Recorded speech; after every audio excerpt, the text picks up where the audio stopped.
Florida Governor Ron DeSantis ripping into Manhattan District Attorney Alvin Bragg over his case against former President Trump.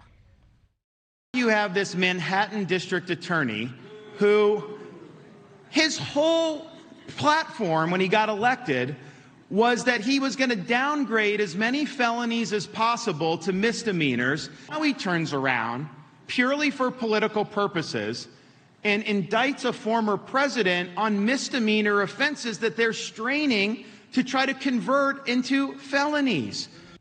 And that's just his comments since the governor's most revealing interview yet, where he appeared to distance himself from Mr. Trump in a conversation with Piers Morgan.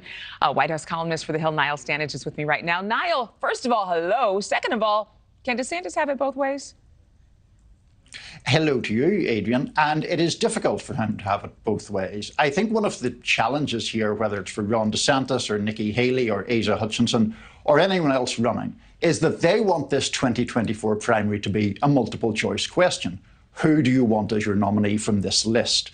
The problem with this case and what Alvin Bragg has done is that it makes it a binary choice. Are you with former President Trump or against him?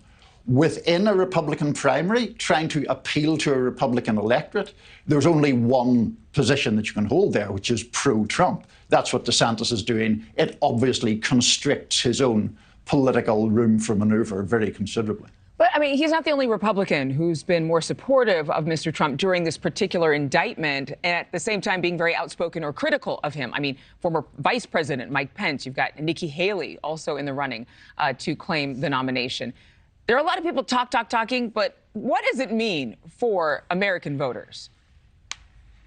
Well, what it means is that there is going to be a primary field that for the moment is dominated by former President Trump.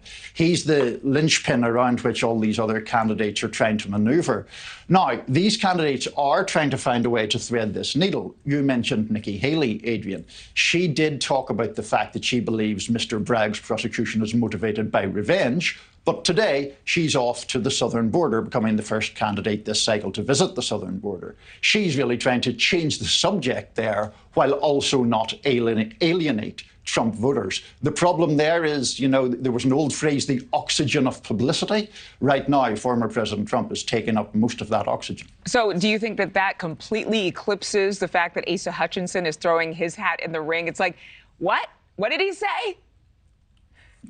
Yep, it does eclipse poor old Asa Hutchinson, who has tried to launch his campaign, well, has launched his campaign with interviews in the past few days, one yesterday in particular, but he's not going to get any attention while all this is going on. Not this week. Niall Stanage, thank you. Thank you for watching. Go to newsnationnow.com to find NewsNation on your television provider. And don't forget to click the red subscribe button below to get more of NewsNation's fact-driven, unbiased coverage.